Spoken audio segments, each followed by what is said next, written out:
You return control to the dying. Maybe they'll bring back the old deathbed scene. Now people understand that the dying person has something to share with us. The dying moments, a smile on the face, a peaceful look, a fragment of a conversation.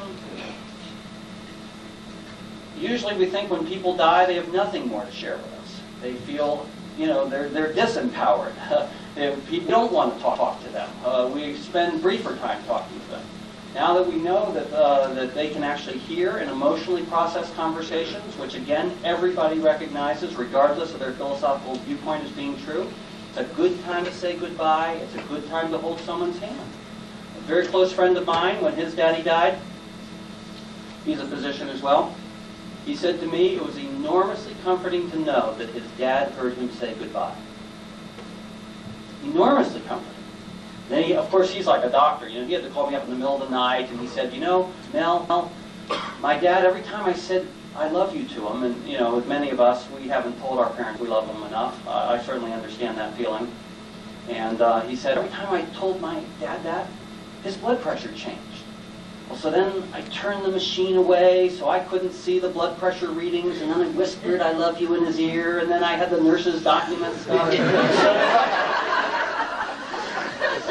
Yet it was fascinating to me that what he got out of near-death research was not that his dad was in heaven, but that his dad heard him say goodbye. They alleviate guilt.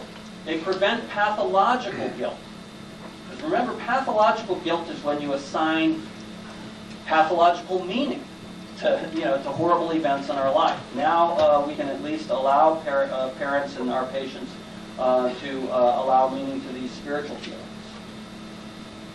They can restore order to the universe. They reaffirm spiritual intuitions and faith.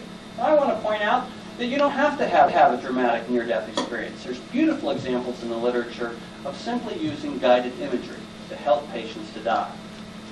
Now, in the couple of minutes I have left here, I want to emphasize that I don't have an opinion about what is a good death. Ron Chard at our hospital told me that he says for many patients a good death is to be on a ventilator and allow them to die.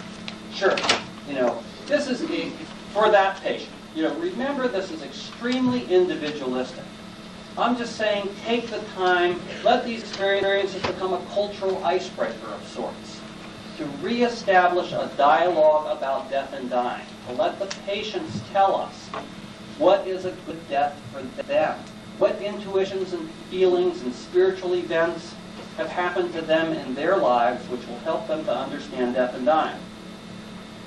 Now I'm going to show you that I'm really a private pediatrician because I'm going to make a shocking statement to y'all. I believe that near-death experiences have very little to do with life after death and may have more to do with health care costs. How can I say that? That's what I mean by, wow, private, that's all we talk about, it seems like these days at our hospital. Healthcare costs. How could that be? 30%, like the most conservative measures of our healthcare dollar is spent on irrational use of medical technology surrounding death and dying. Any study you want to read documents that that's a conservative thing. I'm not talking about spending money to resuscitate someone who has a 1 in a million chance of living. I'm talking about the irrational and wasteful overuse of medical technology. Well, why do we do that? This is why. Because this is what our image in the medical field is. This is from Columbia University. We see the male physician with bulging biceps waving his magic wand, pushing off of death. That's our cultural archetype. That's what we think we're doing. I worked for Airlift Northwest for 4 years. That's what I thought being a good doctor was. I thought that's what a good death was. Giving a patient a 1,000-mile airplane flight, giving them every kind of medicine. That's how I thought I could look a parent in the eye and say, I did everything I could for your child. I never thought that maybe this model is wrong. Maybe I should have spent an hour holding their hand and hearing from them what they thought about their child's death. And that's, I guess, what I'm trying to say in terms of healthcare costs.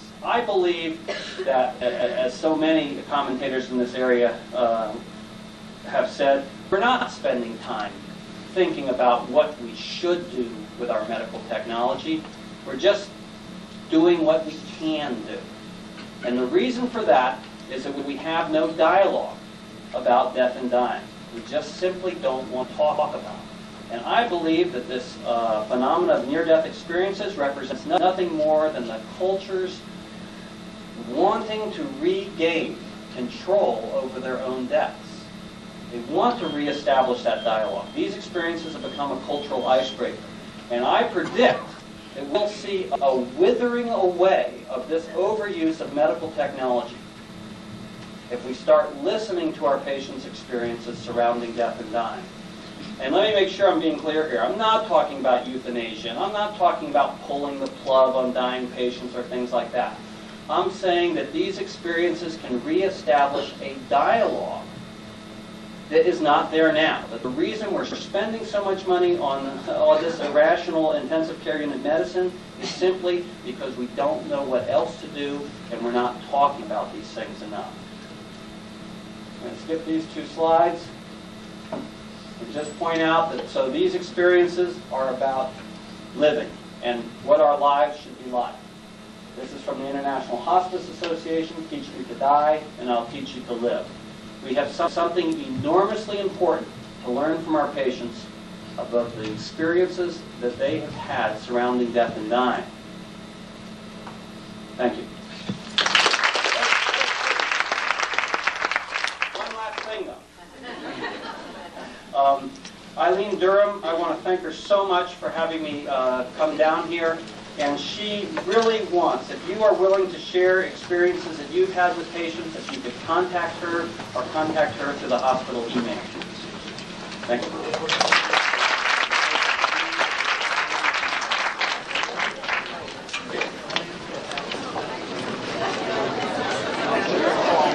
Way behind the hour, but if anybody has any questions,